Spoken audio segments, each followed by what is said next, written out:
This is the third in our series of looking closely at how our elections are going to unfold and how our citizens are going to participate in the elections and how we intend and believe that our political parties should actually look through the issues they are promising us they are going to campaign and they are campaigning for, their manifestos and what they are going to do after the elections. Today, we are discussing monocultural or diversified economy.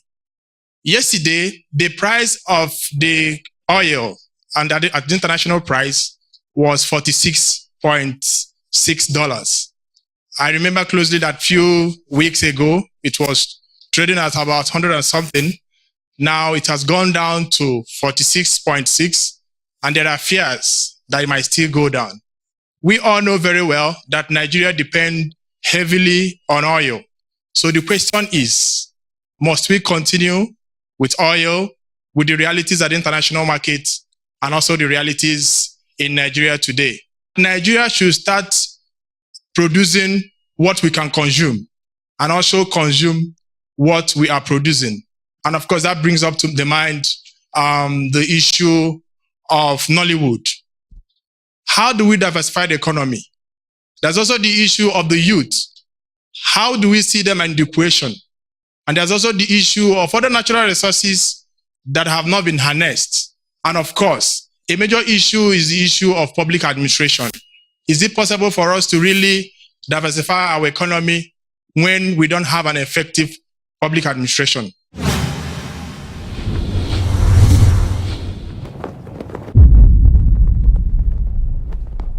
We're looking at the whole question of monocultural or diversified economy. Oil seems to be the mainstay of the Nigerian economy.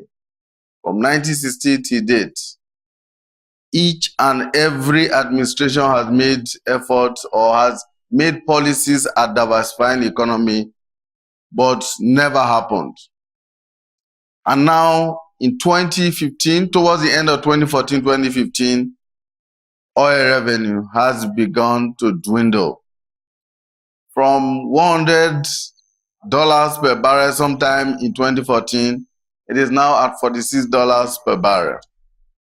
So, my first question to the two political parties today, in the face of dwindling oil economy, what would your political parties do to shore up the Nigerian economy? And assuming that the price of oil in the international market drops further than it is today. Indeed, so many people in the international community are expecting that we'll go below $40. If it does happen, for a country like ours that is 90% dependent on oil revenue, how would you rescue the Nigerian economy? What we will do in government, by the grace of God, is to look at whatever resources we have now and go straight to develop our infrastructure. Look at how we can add value to what is existing. Look at how we can industrialize. Look at how we can revamp, industry like textile, like, farming, like, food processing. Look at how we can also go into the entertainment and sports world, because there are many other countries that have also leveraged on the talent of their citizens, and this also has become a major source of foreign exchange. But to do this, you need to embark on certain fundamental reforms in all the sectors. Reform in the oil and gas sector, reform, massive land reform, reform of the economy, and then come up with new, industrialization policy. We saw this long before now. I want to recast this. And the very first time we sat down and we said, what do we do? There is a need to diversify our economy. What do we have to build other sources of income to grow our GDP without having to depend on selling of crude. That was behind our strategy of stopping the sending of our crude abroad. The plan of the government stopped government's involvement in subsidy so that we could use that petroleum, the crude that we have, to start generating jobs. We also plan to diversify. As I'm speaking to you right now, we have been so successful in agriculture. The past year alone, we improved about 12 million tons of food production. The year before that, our food import bill was 1.1 trillion naira. Just in the year after, the food import bill came down to 643 billion. That shows that we've done very much. Despite the devaluation, you can see during this Christmas, the prices of food did not rise. We've actually met our food production target well before the 2015 mine that we put that to. I'm happy to tell you, rice milling has become so big today. That's part of that diversification that we've done. But that's not the only thing. We've also created the enabling environment for raw materials for the solid mineral sector to exist. As I was saying earlier in oil, our plan was to use the crude oil we have to commit to local refining of crude so that the byproducts that will come from local refining of crude will be available for us to start a lot of ancillary industries that will also create a growth in our GDP, that will create more money for us, more money to the federation account, more money to share, a win-win for all. It does seem to me that the two parties agree on diversification of the economy. Now, if the economy must be diversified after over 50 years of independence, every government that has come along has made these very rosy promises of diversifying the economy, yet we are where we were in 1960, basically.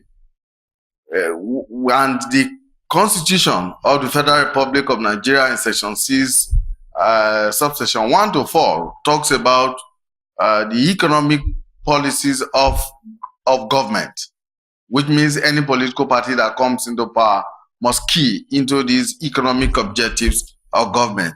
It talks, for instance, of the promotion of planned and balanced economic development. What for you and what for your party does a planned and balanced economic development represent? We believed economic development should be economic progress that is inclusive. And we thought about it being balanced because if you're having economic expansion and economic growth that is not balanced, let's say the way it is right now, because fundamentally we recognize in a market-driven system what you need for that to be proper, for people to be able to participate. Two things. One, education. Second, a psychological understanding of the workings of the markets, and that comes from experience. We now found out that school enrollment in southern Nigeria was far more than in the north. What the government did, the government, as I speak to you now, has established more universities in northern Nigeria than all the governments that came before it put together. 12 federal universities have been established, 11 of them are in the north. We talked about this because we had a problem of disproportionate participation from the north. And why do I say this? In 2007, at the university matriculation entrance examination, Imo State had 126,000 people sitting for that. That number was more than the number for the entire 19 northern states put together. And we believe this is not, it's not actually very good that we are having children from the south go to school and possess the tools necessary to compete and succeed in the market system, and we don't have that in the north. That was why the government said a Marshall Plan for education is necessary. That was why the government now thought about reforming the elementary school. Because the elementary school for us is like the Pakistani madrasas, just purely tutorial classes that are based on religious arrangement. And we said, no, it needed to be holistic. You need to have an elementary school where the syllabus is so holistic that religious knowledge is just a subject. You will have physics, you have mathematics, and that was what we now did by saying the new elementary schools, because they were stopped in about 1910 when the British came and felt this was not proper school. That's why the government's new policy on elementary was to now strengthen the elementary syllabus so that it will be so holistic, so that when the boy comes out of school, he will be able to do what? Have enough to progress. As I speak to you today, Northern Nigeria is home to humanity's largest concentration of children without access to education before now. We must not be misled here. We must not live here with wrong information. It's not correct that Nigeria has met its food requirement.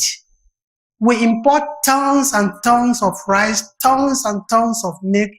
We are not today sufficient in food production. That's the truth. So don't let anybody tell us, that any other thing here.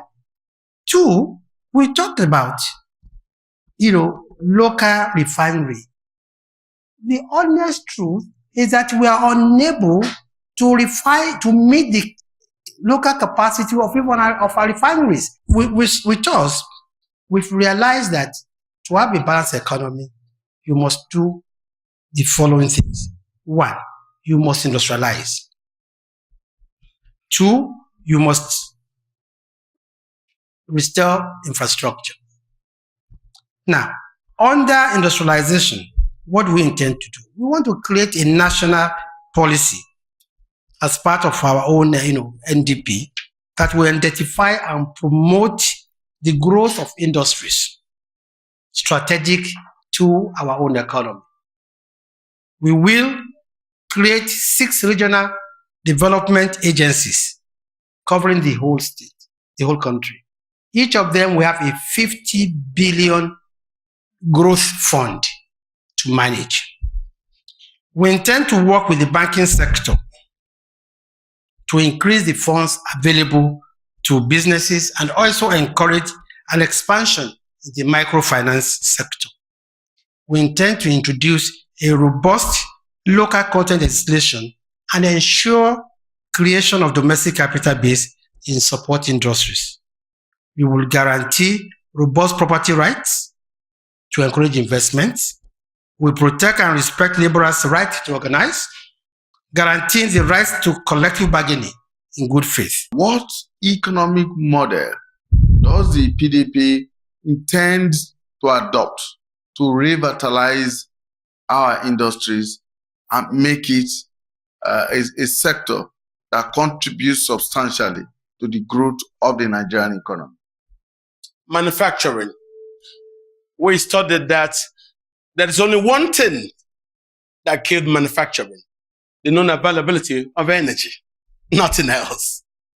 Because if you look at the factories that we even have in Kaduna, they all failed because nobody can compete with imports when you are dealing based on generated economy. So we said, since it's been very difficult for Nigeria and its government to do anything good about energy, let us privatize power as a way to also recreate the benefits of the advantages that we have had in the telecoms industry. That is behind our decision to commit to the largest asset sale on earth by any government when we unbundled our electricity utilities. And that's what we've just done. So, because we recognize nobody can do anything to manufacture. The farmers, even when they have their goods, they go to the markets, they're afraid of coming back home because a lot of the goods will get spoiled. No, but if there's electricity, they'll be able to refrigerate. If there's electricity, they'll be able to process those food from the raw stage it is to a semi stage that probably they will go into something that will give them much, much better income. That is behind our strategy on electricity. As I'm talking to you right now, a lot of those people who bought the electricity power facilities are going back to understudy what they didn't see during the original times of due diligence. Others are also investing in their own electricity, something we've created the enabling field. As I talk to you today, GE, General Electric, the turbine dealers from the United States, have broken ground in Calabar to invest America's largest foreign investment in our country by putting, because we told them, if everybody is buying GE turbines, it will not be proper that every time they will be asking for spare parts from the US. Also show good faith and come here and put a facility. That's why they came. Ajilai Mohammed, what do you consider, what does your party consider to be the major challenge of industrialization in Nigeria today, and how do you intend to tackle this? What model do you intend to adopt? I think it's oversimplistic to say energy or lack of power is the only drawback to industrialization. Oh yes, we need power, but we also need policies.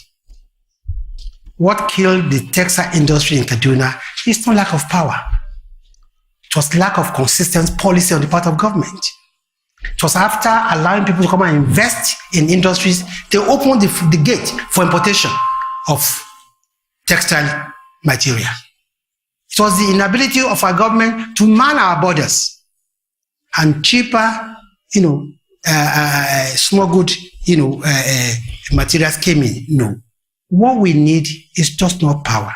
We need a government that will not indulge in policy somersault. We need a government that can see 15, 30 years ahead. We need to bring back the national development plans. Now, I would go back again to the issue of industrialization. You need fundamental reforms. I was here last week, and I said until we amend the Nigerian Constitution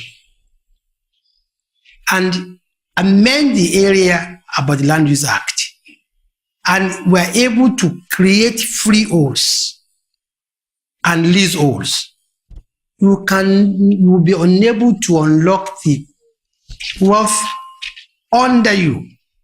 Today, what do you take to the banks for collateral? It's your land, it's your property. And that's why we said the first thing we are going to embark on is a massive land reform that will allow people to own freely and transfer title. If you cannot transfer title, you cannot use that title to raise money in the market. In other words, what you need is a holistic approach to industrialization. And nobody industrializes without infrastructure. Infrastructure is not power alone. Roads is part of infrastructure. ICT is part of infrastructure. Now, you look at transportation and look at the major impact of transportation on your economy. It's enormous. Today, because we have bad roads, farm products between Lagos and Makurdi is about 4 times the price, because the last time we counted, there were almost 60 checkpoints between Makurdi and Lagos, and at every checkpoint they would drop something. This also increases the cost. So you need more than this. You need a good public reform, public sector reform. You need a very good transportation system. You need a good national policy system. You need infrastructure. And the government must be able to look and revisit areas like I said, the textile industry, agriculture, and farming. You have said that one of the areas that the Nigerian economy should diversify to, should be looking to in terms of diversification, is the agricultural sector. Oh, yes. Now, what would you consider to be a developmental approach to the agricultural sector so as to make it contribute maximally to the growth of the Nigerian economy? Well, you see, 70% of Nigerians live in rural areas. Yet, agriculture, which is supposed to be the mainstay for an economy, is in decline. Some 50 years ago, Nigeria was the world #1 exporter of cocoa, rubber, palm products, not to talk about cotton and groundnut. But today, not only are these crops not grown on that scale, but even we are faced with only subsistence farming. So what we intend to do in APC government is to make sure that agriculture comes back as a mainstay of the economy. But you can only do this, one, by providing key infrastructure and key services in rural areas. And this is why we still go back to the issue of land reform. But over and above land reform, the APC also intends to put certain incentives that will encourage large-scale farming. For instance, under our government, we intend to encourage, first of all, every state government to computerize its land register. That way, no farmer would need to go and seek anybody's consent to go and raise money. Two, we are going to guarantee the minimum index price for certain cash products, so that you can be sure that come rain, come shine, at the end of any year, your yield will affect, your 1 ton of cocoa will yield this. We will guarantee it. We'll encourage our farmers to form big cooperatives, because it's only when you have big cooperatives that you can enjoy the economy of scale. We will encourage those who are coming to join hands with our local investors to go into large-scale, agriculture. But more importantly is that what we used to do in the 60s, which was providing farmers with what we call agricultural extension services in forms of advice and consultancy, would also revive. For the first time in 40 years, today, we have devised a strategy that is unmatched by any other country on earth. The World Bank has commended us. The international agencies have commended us. What did we do? We removed the middleman, because the most important input into agriculture are those things you give the farmers for support, plus the seedlings and the fertilizer. Today, we have over 2.5 million farmers. Just last year, all they do, you text them their code, they go to the collection centers and collect. No middleman gives that to them anymore. And we have, through that, increased yield. That's why I was talking before that despite the slight allowance of the naira to float to down about 10% from what it was before, there was no marginal increases in the cost of food, because we have done very well. We have improved our food supply. We added 12 million tons of locally grown food just last year. And you've seen that we've increased our fingerling empowerment program by providing fingerlings to those who want to go into fish farming. A lot of you today know very well that all of us go to places you call point and kill. It was not here before. It was not here before. Let us leave and speak the truth about our country. You know that is true. Nobody ever used to do that point and kill, but today we go out as a part of our relaxation. We go to point and we kill. Those things are the benefits of the things that we've suddenly started doing. Let me move to another sector, and that's the solid minerals sector. It is envisaged by experts that the solid minerals sector is one sector, if properly harnessed, that could indeed create a lot more wealth than even oil today. But over the years, we have consistently neglected to develop that sector. Now, what would be the policies and the roadmap of your political parties in re-engineering the solid mineral sector, as to bring it, if not at par, but at least somewhere near our earnings from the oil sector? Thank you very much. I don't think I live in the same Nigeria as Dr. Kachi, because a bag of rice still sells for over 10,000, if I'm correct. Yes, it Now, didn't increase. This same rice sold for 6,000, 7,000, 8,000 less than 3 years ago. Am I correct? So I don't know whether I live in the same Nigeria. Again, I give my wife a certain sum of money every month for feeding. She's either cheating me because I've not seen her ask me to reduce this money. On the contrary, I remember the last time I told my wife that I had my doctor recommended snails for me. He said, Daddy, that's a dangerous one. It was very expensive. Now, so honestly, what we hear are figures, but they don't tally with what we find outside.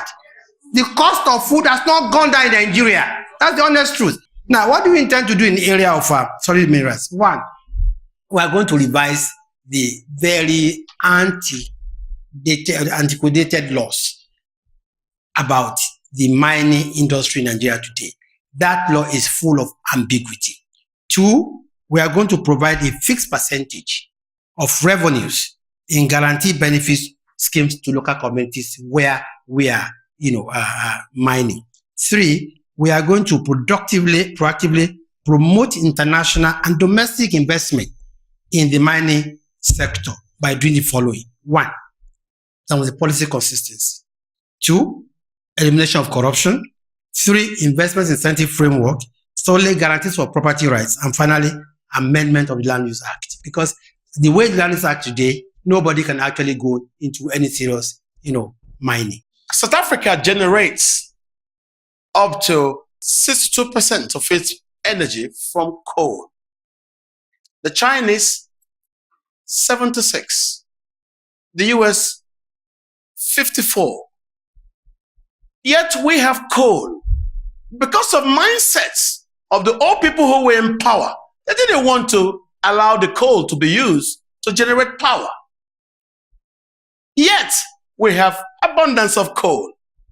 We have today created the policies that have allowed people to import coal boilers for electricity generation. The government is also part and parcel of that. We are creating, as I told you, the enabling environment. And that's why I said here last week, maybe the oil crisis is also a blessing in disguise to us, because every part of Nigeria is blessed with geological properties. Our country indigenized foreign-owned businesses in the early 70s. And after that, companies that were doing coal production in Enugu, tin production in Jos, left. What has Nigerians done till now to revive those? None. Why is that? Everybody's lazily coming to Abuja to get share from the oil receipts. Yet we are so rich. My father used to work in Kano, in Rirwe. It is a mine. In just where I grew as a child, it's mine fields that allowed all those big pits. In Nasarawa, where I work, in Udegi and Ogapo Uto, we are doing tantalizers. I'm talking to you right now. The Chinese are back there. They have started doing tantalite business, and we can do these things. We should simply not get lazy. That's why I said we should recalibrate new acceptable terms about generating money. We all seem to agree that we have the solid minerals of various sorts in abundance. Indeed, as at the last count, Nigeria has close to 300 different types of solid minerals in different parts of the country. Well, some say the legislation, as far as that is concerned, the policies have made it impossible for these solid minerals to be properly, effectively, and efficiently tapped to the benefit of Nigerians. Some have also argued that those who have access to these solid minerals are foreigners, foreign firms who are licensed to exploit these mineral resources to their own benefit and to very minimal basis the benefit of Nigerians. Now, what would you do? What would your party do differently to ensure that these solid minerals are properly and effectively exploited, and that they are brought into the mix, the national revenue mix, as to benefit the larger majority of Nigerians? The best way for us to do this, which I have submitted before in papers, is those people who live there, just like Anambra has done, find the money to commit to quantification exercise. Because most of these solid minerals that you see lying all over the country, if you commit to quantification exercise, bring that quantification exercise to a bankable stage, anybody who comes there and doubts what's there can go there and do their own due diligence by also sinking pipes to say, this is what you claim is there. And when they find it's there, you start doing something. The laws are okay. Our problem is just that we are lazy because of the petrol something. That's why we've not done anything. We have right now, NPDP created an enabling environment. That's why you're seeing people coming in. As I'm speaking to you, there is a Chinese company interested in Ajokuta because Nigeria cannot develop without allowing Ajokuta that sits on top of iron, which we actually need to make the metals that we need to do the stampings to produce the steel that we need to industrialize. But because we have not shied away from petroleum, we have been lazy to stick to that. And I believe the policies that we have now are the reasons why people are coming in. The world needs Nigeria and needs our solid minerals. So let us also on our own not expect foreigners to always come here to do it for us. They won't come. Let us start reinvesting it. But let us remove government's involvement in some of these things, especially government involvement right now in distribution of petroleum products. I think this matter doesn't call for emotion or sentiment. It comes for addressing practical issues. There are two things you need to do if you must revamp your mining industry. The first is that you must amend your constitution, amend the Land Use Act. These things are under the land. Two, our laws as they are today, they are ambiguous. Look, nobody can tell you straight and say that I want to get a license to mine, say, marble. There's a labyrinth of laws and statutes that by the time you start, you give up because of the mountain of corruption. We must revamp our laws, make them very transparent. Even the issuance of licenses, make them transparent. Two, you talked about, South Africa, you talk about India. What are the infrastructure available there? You cannot even access many of the areas today where these mines, minerals are. The government cannot hands off completely. You must create a conducive environment. Two, go to South Africa. Mining is very capital intensive. I don't know any policy of this government that gives support to any indigenous miner that look to go and acquire, the equipment. And most in South Africa, I know that they are so expensive that you even lease them. These are some of the policies you must look into before you think you can, revamp our industry. As it is today, it pays only a few people who have cornered our resources, who have access to the ministers, and who are exporting this in, and Nigeria does not get anything from it. Everywhere in Nigeria today, you have illegal mining. Look at what happened to us in Zamfara the other day. And I can tell you, because of that unregulated industry, many of our children will remain morons for life. You have consistently spoken about a revision of the Land Use Act. Yeah. What does the Land Use Act say as of today, and what do you want to see it become in order to benefit whether the agricultural sector or the solid mineral sector or indeed any other sector? You see, as it is today, under the Land Use Act, every land belongs to the government, to the state, and the governor is the trustee. Under the Land Use Act today, I can't take my title to the market to borrow money without getting the consent of the governor. And some people spend 3-4 years looking for consent. Now, it didn't used to be like that before. And people are aware that the Land Use Act was a creation of the military. It came in, I think, 1976. Before then, what we had in Nigeria were freeholds and leaseholds. And you had these freeholds, which were also registered by government. So you had a title, and you go into a bank to look for money, the bank will send their own people to go and look at the land you are putting there as collateral and give you money.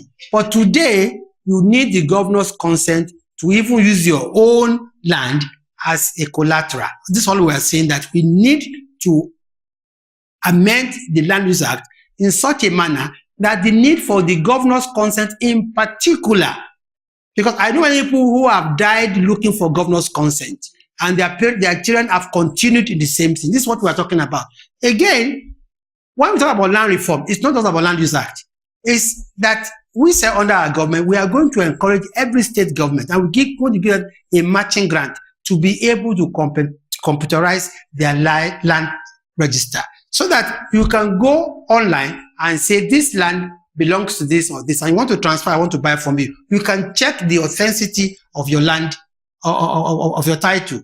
What do we have today? Go to our courts, especially in Lagos. The land division is the heaviest because there are people who have been fighting over land transaction for the last 50 years. So until you do this massive land reform, you can't get anywhere either in agriculture, mining, or housing. First and foremost, the issues about consent, you don't get it from a governor. The consents are given to you by the local people. No. Every time, let me finish, please. A mining business, excuse me, please, you can go and check at the cadastral. When you go to cadastral and you want anything, it's the local authority, the local villagers, those people that you go into writing an agreement with an MOU. They are the ones who give you consent, and the consent is given to you for you to have a right to enter onto their land. So, but every paper given to you by the cadastral says that the land you have and everything underneath it belongs to the government. That's the way the law is. The land has not been the problem for people not getting in. Yes, it's true that it is capital intensive. One truth I will tell you, and which is real. Most people go and acquire properties that are on land, but they don't have the money to develop it. They hold it playing speculators. This is truth. The Land Use Act has not been, in my own experience, I have been in mining business since 1994. As I'm talking to you right now, I have a mining business in Ogapoto, in Nasarawa. You go there, you enter where we call Liberia and Onda. Nobody disturbs us. We have an MOU with the local villagers, and what the MOU says, we tell them we will add to their schools, we will help them construct a pathway road, we will dam places, bring water for them. As I'm talking to you, we did a 3.6 kilometer connection to the Nasarawa Dam so that we can get. We do not have a problem with the villagers. Okay. Our money comes directly from the banks, and it comes based on our quantifications that we show them. They know that what we say is on the ground, it's on the ground, and Dr. that's how they give us loans. Dr. Kaji, as a follow-up to that, what then is the responsibility and the basis for creating the Ministry of Solid Minerals in Nigeria? The basis is to say, if you can approach the locals directly and do your mining. No. What you get from the locals is called a consent. It's a consent for you to enter. Mostly these things are farmlands. For a man to give you a consent to enter into his farmland that doesn't touch you, that tells the cadastral that you already have a peaceful working relationship with the local people. When you get that thing, you can go, all of you who are journalists, go to the cadastral. This is the normal something. You get that consent from the local people, not from the governor. So normally we get it through the local government, and they give that to us. But yes, we give them some money so that they, for you to be sweet with villagers, and they don't ask too much. You give them that. When you come back, you then write an MOU with them. Hold on, please. Am I just there? This you can verify by going to the mining cadastral. Everything given to you belongs to the government on the ground. Is that process that he has explained what you refer to when you talk about illegal mining? I spoke about Land Use Act. I spoke about the governor's consent. I said today, if you want to transfer your title, you need the governor's consent. And he said you don't do so, you don't need it. I'm a lawyer, and I know that you actually do need a governor's consent. If you want to transfer your title from me to you today, for you to change to my name, the governor must consent. And I said, mining. Any transfer of land. This is, Any transfer of land. You don't own the land. Please, Dr. What you own is what's underneath it. Excuse me, sir. The Land Use Act speaks about the land, all land in Nigeria being under the purview of government, owned by government. Whether they are local communities, they are rights under the purview of local community, but every land title is issued by government. Once you're giving paper to mine, the paper that you have says that everything underneath the ground belongs to the federal government. Can I please go on, please? Now, nobody tells you to go to the villager state. The mining is for what's we must underground. we must not mislead people, we must not confuse them. The honest truth is, under Nigerian laws today, if you want to transfer property, you need governor's consent. And then even at the local government level, it's what we call it C of O. At the state level, I think call it a right of RFO. Look, and it's the law.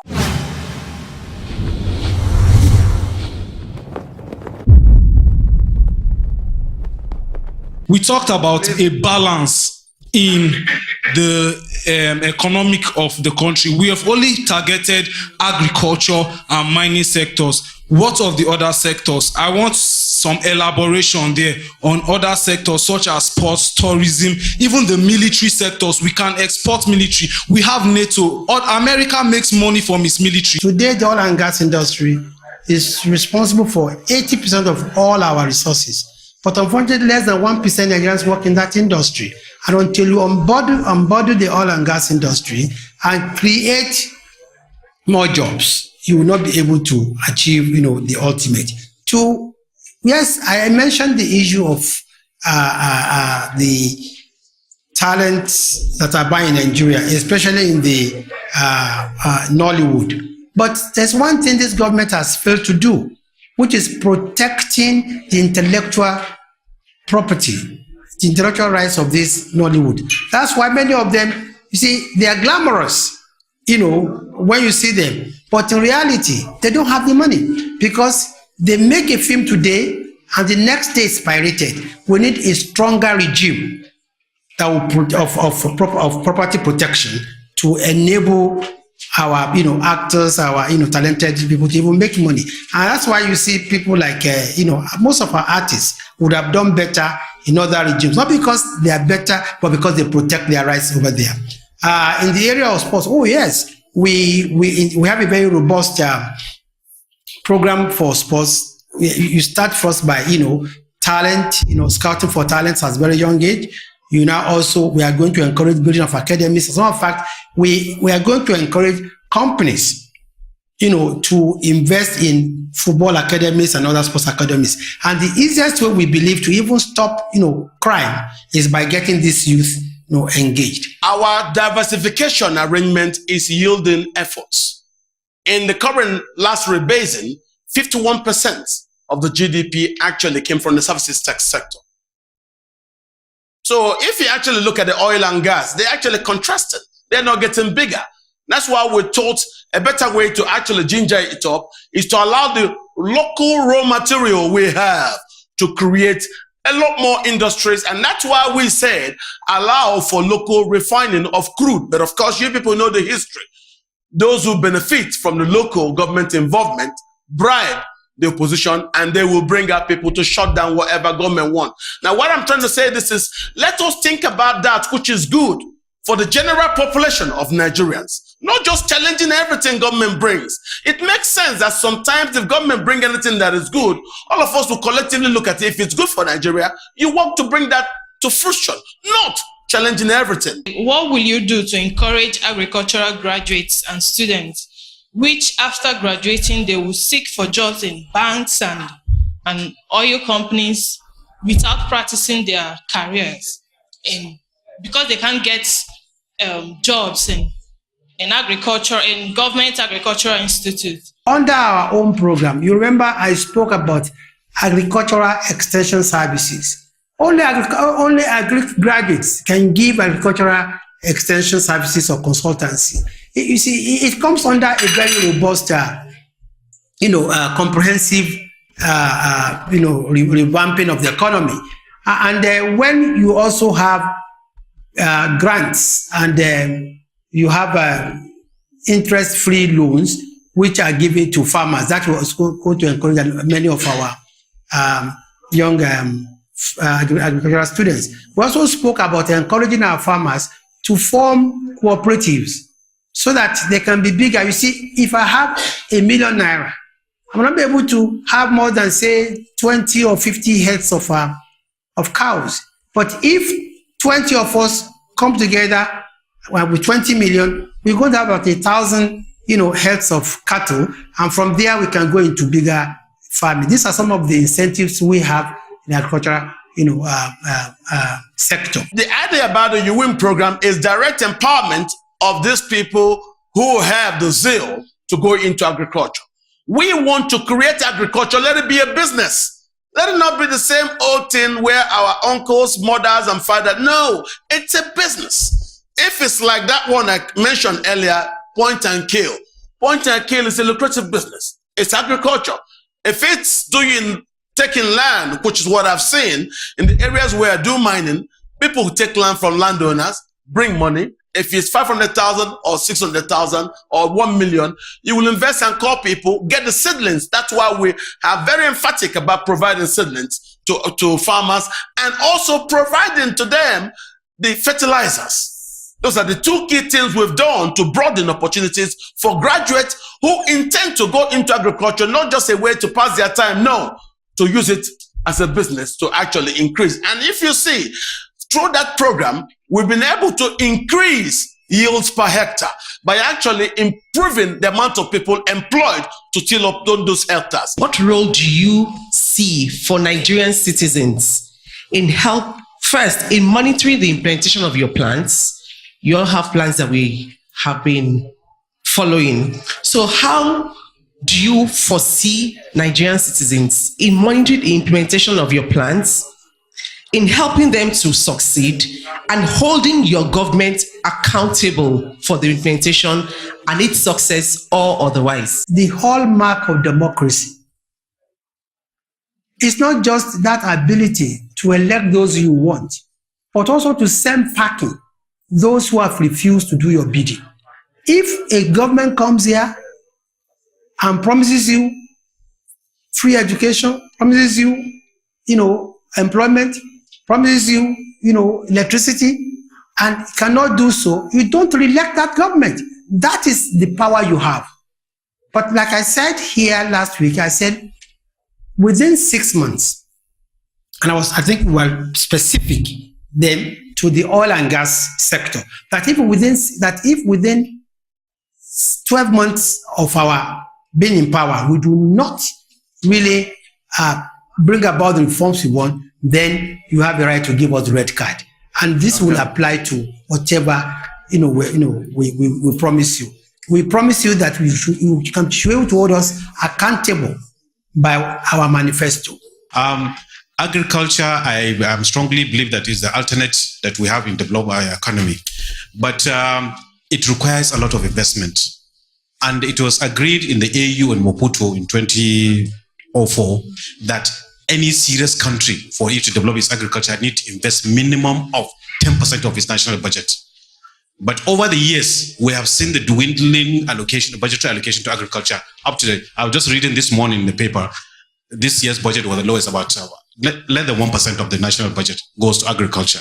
So what are your policy plans in that? Then even if you want to invest seriously, you find that agriculture has been left to the informal sector. All government does is providing inputs, but the processes that needs to develop agriculture has not been integrated into the formal sector. So what are your strategies that you want to do? When you look at, if you look at United Nations requirement for what percentage of the resources should be invested in one particular sector, you find that as a developing country, we're unable to match it. See, because you are talking about countries that have settled issues about infrastructure. Talk about countries that already don't think about,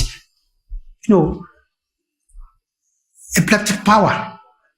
So, yes, I agree with you that what the government is doing now may not be enough, and that you need to probably invest much more. But I think what you need right now is to embark on a very comprehensive reform of that sector.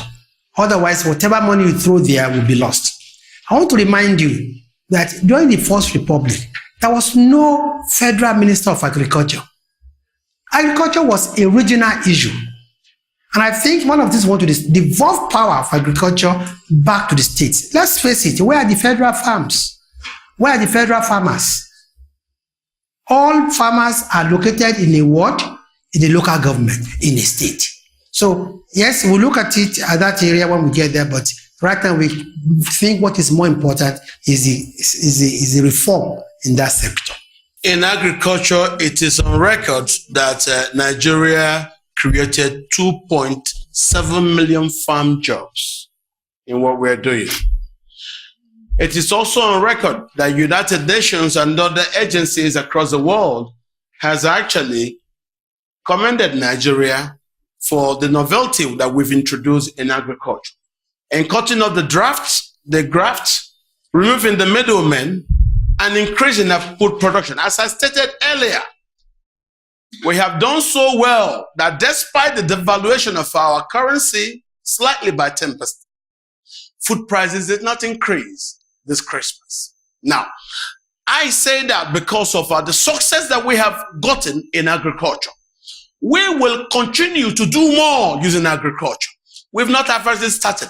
What you've seen us do is only what we've achieved in the past 12 months. So we will simply build on those beauties because it's not been done before. Our agricultural distribution and the equipment system had been bedeviled with corruption. And we all know it's been there for a very long time. So now that we've managed to get it right, what you will ask us is, are we going to set purpose towards sustaining those things that the world is now clapping for us that we've done in agriculture? The answer is yes. Who has done it? It's the PDP federal government. Our direct money that we've been given, don't forget, it is us who has been making these monies available for fertilizer. What we have simply done is that whatever we've done that has made the fertilizer work, that has now brought so many, about that 2.7 million people into the agricultural fold, we're going to increase those efforts to make sure that we use that as it is. The only thing we seem to have right now to continue to create more jobs. We do have intentions to create more jobs, to increase our food production so that we will become in no time a net exporter of food. And this is all we're saying. I'm not saying it because I don't want you to cross-check. No, use the fish that I talked about. That point and kill. We don't import them. This is agriculture. We also, now, as I'm talking to you, I eat rice. I never used to do it before. Are we going to increase money and funding to those sectors where we've seen these positive benefits? Yes. Are we going to double it? Yes, we will. That's why we have the G-Win for women. We're also giving women money. You have the U-Win and you have the G-Win. Those things are strategies the government has mapped out to actually put money in the hands of young people. Most of them are putting this money in agriculture. What are the efforts put in place to ensure that your candidates key into the manifesto, not that when they come into government, they will come up with agenda, 3-point agenda, 5-point agenda? You know, under our law, it is the party that goes to election, not the candidates. Everywhere where you've seen the PDP manifesto presented to the crowd, whenever people win, whoever it is, even if it is a disputed win, as we've had in some states, whenever the man sits down, what he does, he gives credence to what we ever say in our manifesto. Look at our manifesto in Akwa Ibom, the way we talked about infrastructure. It's been done there to the benefits of country. Today, Akwa Ibom stands like, say, locus classicus among states in infrastructural provision. That is the PDP manifesto. The PDP manifesto is the same thing you've seen in Jigawa State. It's the same thing you've seen done in Enugu with very little. The roads have been well built. The PDP manifesto is what you've seen the APC claiming in Kano and in Rivers State. That is the truth. They've not yet won election with their manifesto to implement those things. It's all right that the man can privately want to run away. No. It is the party that goes to election. It is our manifesto that you've seen in all these states. I think our manifesto is our contract with Nigerians. And if you watch our campaigns recently, our candidate has always been campaigning on what we intend to do on the issue of insecurity, on fighting corruption, on providing infrastructure and employment. So I can assure you there is no way we are going to go outside what our manifesto says. But over and above the manifesto is also the blueprint of the party, which is a more detailed document as to how we are going to achieve what we have set out to do.